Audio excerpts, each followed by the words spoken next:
Hello hello hello hello guys. এখন ইউটিউবের যে কন্ডিশন আমি বুঝতে পারছি না, বা আমরা জানি না যে কতজনের কাছে রাইড অ্যান্ড বাইট বা আমার গলার আওয়াজ পৌঁছাচ্ছে। বাট যে কজনই আমাদের ভালোবাসছো দেখছো তাদের জন্য থ্যাংক ইউ সো মাচ, এরকম করে সাপোর্ট করার জন্য। তো আমরা এখন সব জায়গাতেই যাচ্ছি, মানে রাইড এপিসোড করছি, নবদ্বীপ গেছি, এদিক ওদিক ঘুরতে বেরোচ্ছি, কিন্তু একটা জিনিস মিসিং থেকেই যাচ্ছে, সেটা হচ্ছে রাইডের ভিডিও। কারণ আমাদের চ্যানেলের নামই রাইড অ্যান্ড বাইট, তো সেই জন্য আজকে ভাবলাম ছোট করে হলেও একটা রাইডের পার্ট রাখা যাক। তো আজকে যাচ্ছি আমরা কৃষ্ণনগর। কৃষ্ণনগর আমাদের বাড়ি থেকে চাকদা হয়ে যদি যেতে হয়, চাকদা হয়ে ডান দিক টার্ন নেওয়ার পরে 34 নম্বর হয়ে যদি যেতে হয়, যেটা এখন NH12, তো কৃষ্ণনগর ডিস্টেন্স পরে ওই 80 কিলোমিটারের কাছাকাছি। তো আজকে আমাদের ডেস্টিনেশন কৃষ্ণনগর পার করেও কিছুটা। তো চলো, এখানে আর বেশি কথা আর টাইম ওয়েস্ট তোমাদের করছি না, তোমরা রাস্তার সিন দেখো, বাকি কথা ওখানে গিয়ে একবারে তোমার সাথে।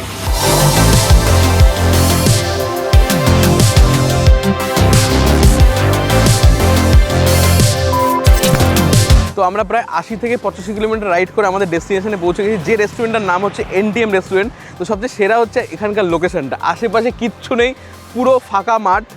এইটা আমার সবচেয়ে বেশি ভালো লেগেছে, পুরো নিরিবিলি জায়গা, দারুণ জায়গার। এই যে রোডটার উপর আমরা দাঁড়িয়ে রয়েছি, সেটা হচ্ছে কৃষ্ণনগর ফ্লাইওভার, মানে শহরের যে ফ্লাইওভার, সেটা তোমরা পার করার পরে বাদ দিকে যেখানে নবদ্বীপ ঢোকার যে রাস্তা, সেখান থেকে তোমার লেফট টার্ন নিলে, তো লেফট টার্ন নেওয়ার পরে নবদ্বীপ রাস্তায় ঢুকলে, নবদ্বীপের রাস্তায় ঢুকে 4 কিলোমিটার মতো চালালে পরে ঠিক ডান দিকে পড়বে NTM রেস্টুরেন্ট। তো সত্যি কথা বলতে আমার আজকে লোকেশনটা খুব ভালো পছন্দ হয়েছে, কারণ ওই যানজটের থেকে একদম বাইরে, বলা যায় এটা পুরো একদম মানে ফার্ম রেস্টুরেন্ট। একদম ফার্ম রেস্টুরেন্ট, ঠিক কথা বলেছিস।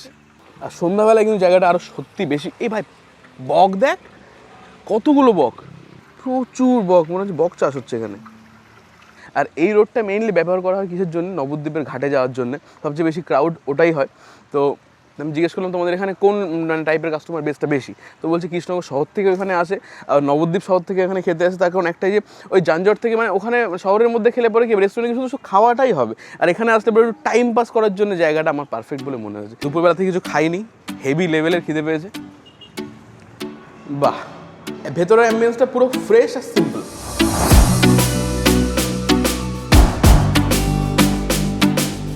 তোমরা কি ভেটকি ব্যবহার করো নাকি বাসা? শিওর? কখন শুরু হয়? সকাল 10:30 হয়। 10:30। ব্রেকফাস্টে কোনো আইটেম থাকে কি? ব্রেকফাস্টে এই মুহূর্তে আমাদের কিছু আচ্ছা আচ্ছা। মেনুতে তোমাদের কী কী থাকে? সব কিছু, ইন্ডিয়ান, চাইনিজ, তন্দুর, সমস্ত কিছু থাকে। সুন্দর সেন্ট বেরিয়েছে। 280 6 পিস থাকে। যদি ভেটকি হয় তাহলে পরে প্রাইস ঠিক আছে। এই টিক্কার আগে এটা দেখ, এইটাই কিন্তু আমরা সব জায়গায় দেখি না, সব জায়গায় পুরো পেস্ট করা থাকে আর পাতলা থাকে, সুন্দর করে ধরনের চাটনিটা। বাহ, মানে মাছের টেক্সচার দেখে মনে হচ্ছে ভেটকি। ভেটকি, একদম শিওর ভেটকি। পুরো পারফেক্ট ফিশ টিক্কা। হেভি বানিয়েছে, হেভি সুন্দর বানিয়েছে, খুব সুন্দর ম্যারিনেট হয়েছে, খুব সুন্দর কুক হয়েছে।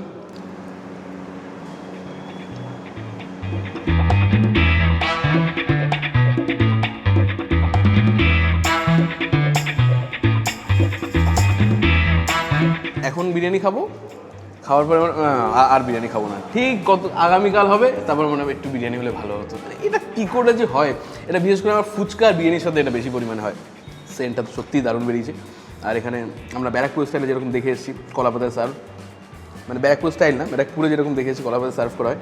আর গ্রিন চাটনি দেয়নি, কিন্তু আমি গ্রিন চাটনি বানিয়ে নিচ্ছি। আমার কাবাবের ওখান থেকে গ্রিন চাটনি বেঁচে গেছিলো, আমি ওটাতে ট্রাই করে নেবো। ওয়াও, মাটনের পিসটা ওয়াও, প্রায় ওই 180-90 গ্রাম তো হয়েই যাবে। ধোয়া ওঠা বিরিয়ানি, আর কি চাই। যাক, আজকাল কেশর আর দেখা যায় না, একটু কেশর দেখা গেছে বিরিয়ানিতে। তো কথা বলে একটুখানি বুঝলাম অন্যদের সাথে, যখন বললো যে দেখো আমরা এমন একটা লোকেশনে আছি যে লোকেশনটা চমৎকার, কিন্তু শুধুমাত্র খাবার লোকেশনের জন্য এখানে মানুষ আসবে না, সেটা আমরা বুঝতে পারছি। সেই জন্যে খাবারটা আমরা বেস্ট দেওয়ার চেষ্টা করছি, যাতে ফুডের জন্যও লোকে এখানে আসে। মানে প্রপার ব্যারাকপুর স্টাইলে বিরিয়ানি বলতে পারছি না, তার কারণ ওটা আর একটু ব্রাউন হয়, আর এটা হালকা ব্যারাকপুর, হালকা কলকাতা, মাঝখানে। এই টেস্টটা তো সত্যিই ভালো। ব্যারাকপুর বিরিয়ানির মতো ওরকম রিচনেস নেই, আর কলকাতা বিরিয়ানির মতো অতটাও হালকা বিরিয়ানি না, দুটোর মাঝখানে। ভাই হেভি লেভেলের গরম। এই আলুর সাথে যে সমস্যাটা, এটা সব জায়গাতেই এক, কারণ এখন নতুন আলু, ওরকম জাস্ট চাপ দিলে পরে ওরকম গলে যাবে, ওরকম আলু হওয়া মুশকিল। তো এটা জানি বলে আলু নিয়ে বেশি তর্ক আমি করছি না এখন। বিরিয়ানিটা সত্যি লাইট, বাট তার মধ্যে কিন্তু ফ্লেভার আছে। তবে ভাই যখন মাটন বিরিয়ানি হয়, মানে বিরিয়ানি তো আমি মাটন ছাড়া কনসিডার করি না, যখন মাটন বিরিয়ানি হয় তখন মাটনটা কেমন সেটা আর কি বিশেষ ভূমিকা পালন করে। মাটন ভালো হলে পরে ব্যাস বিরিয়ানি ভালো। এটা পারফেক্ট নাল্লির পিস, পারফেক্ট। এর থেকে ফেভারিট পিস আর হয় না। একদিকে মাটনের নাল্লির পিস আর ওদিকে হারমোনিয়ামের যে পিস, সিনার যে পিস, ওটা বেস্ট। তবে মাটনটা আরেকটু জুসি হতো, উপরের দিকটা একটু ড্রাই হয়ে গেছে। মাটনের টেস্ট ভালো।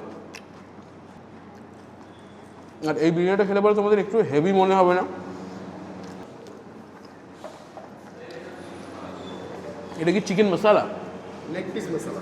লেগ পিস মশলা, মানে এভাবেই সার্ভ করা হয়? চারটে লেগ পিস দেওয়া হয়। এর প্রাইস কত? 280। ঠিক আছে, প্রমাণ সাইজের চিকেন। আমি সবচেয়ে বড় করে লেগ পিস। আমি কেন জানি না বিরিয়ানিটা খেয়ে যাচ্ছে, ভালো লাগছে। যথেষ্ট পরিমাণ রাইস দিয়েছে, আর মাটনের পিসটা তো যথেষ্ট 180 গ্রামের উপরে হবে। এর প্রাইস হচ্ছে 280 টাকা। ও ফেয়ার, এরকম জায়গায় ফেয়ার। বাট আমি একটা জিনিস রিকমেন্ড করে যাবো, যে মাটনটা যেন আর একটু জুসি হয়, তারপরে খুব সুন্দর টেস্ট হবে বিরিয়ানি।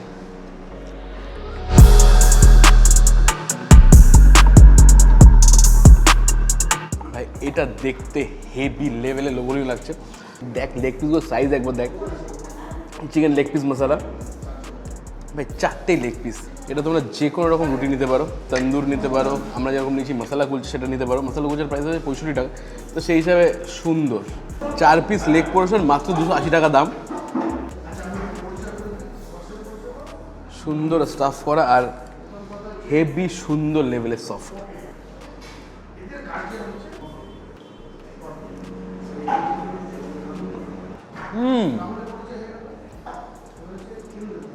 ওয়াও,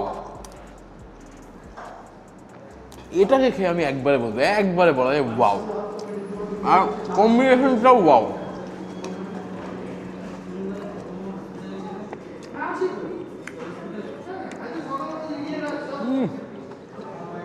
একটা জুসি, ভেতর পর্যন্ত মশলা গেছে, ম্যারিনেশন গেছে, টেস্ট গেছে, বাহ, সুন্দর সুন্দর সুন্দর। চিকেন কষার মতো কোনো অবস্থাতেই না, কারণ গ্রেভিটা দেখে তোমরা বুঝতে পারছো এত ঠিক গ্রেভি চিকেন কষা হয় না কোনো অবস্থাতে। পুরো ডিফারেন্ট একটা ডিশ। Dam Thums up. দাদা যখন রেকমেন্ড করছিল যে তোমরা আমাদের চম্পারন মাটন ট্রাই করে দেখো, ভালো লাগবে। আমি বললাম অথেন্টিক তো, রেস্টুরেন্টের মতো সেই একরকম গ্রেভি দিয়ে হবে না তো, তুমি একবার খেয়ে তো দেখো। তো খুব আশা নিয়ে আমরা চম্পারন মাটনটা আনবক্সিং করছি। সেন্ট তো ভালো বেরিয়েছে। এখানে 5 পিস মাটন থাকে একটা হান্ডিতে, যার প্রাইস হচ্ছে 500 টাকা। ভাই গ্রেভিটা দেখে তো হেভি লেভেলে লোভনীয় লাগছে, আর পিসটাও ডিসেন্ট। সুন্দর সেন্ট বেরিয়েছে।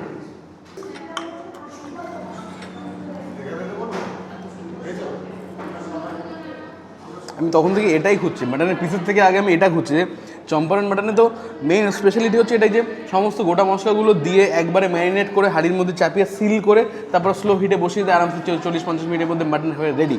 তো তার মধ্যে সবচেয়ে বিশেষ যে জিনিসটা আমি মানে ওয়েট করে থাকি চম্পারন মাটনে খাওয়া, সেটা হচ্ছে এই গোটা রসুনটা। এটা আমার হেভি লাগে, চমৎকার লাগে। চম্পারন মাটন খেতে গেলে সবচেয়ে বেশি যেটা যায় চম্পারন মাটনের সাথে, সেটা হচ্ছে একদম ঘি লাগানো রুটি, তাওয়া রুটি। বাট সেটা আমাদের কাছে এখন অ্যাভেলেবেল নেই, সেই জন্য আমার মশলা কুলচাটাই বেস্ট অপশান বলে মনে হয়েছে। এখানে মাটনের পিস রয়েছে, আর রসুন রয়েছে, আর সাথে গ্রেভি রয়েছে।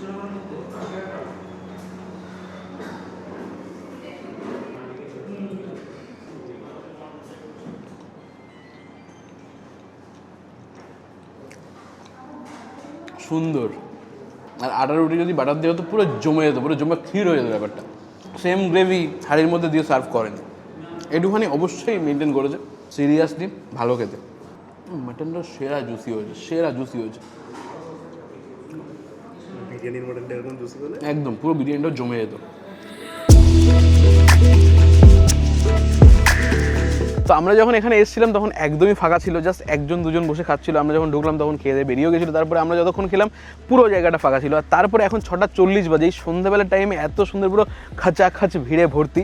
আর 16 মাস পরে যখন একটা রেস্টুরেন্টের সন্ধ্যার টাইমে এত সুন্দর ফুল হয়ে যায়, ডাইনিং স্পেসগুলো পুরো ফুল প্যাকটা হয়ে যায়, মানে বুঝতে বাই ফ্লুক চলছে না, মানে জাস্ট একটু তুক্কা লাগিয়ে চলছে না, কিছু না কিছু প্রোডাক্টের কোয়ালিটি, জায়গার কোয়ালিটি, অ্যাম্বিয়েন্সের গুণ আছে অবশ্যই, তোমরা ভিড় দেখে বুঝতে পারছো। তো আমাদের যেটা এক্সপিরিয়েন্স করে মনে হচ্ছে অবশ্যই জায়গাটা আসা যেতে পারে, তোমরা ডেফিনেটলি আসতে পারো। তো এত সুন্দর একটা লোকেশনে তোমরা অবশ্যই আসতে পারো। আর আমাদের ভিডিওটা কেমন লাগে তোমরা অবশ্যই জানিও। এখানে খাবার দাবারগুলো জায়গা হিসেবে খুব সুন্দর, প্রাইসিংটাও একদম ঠিকঠাক।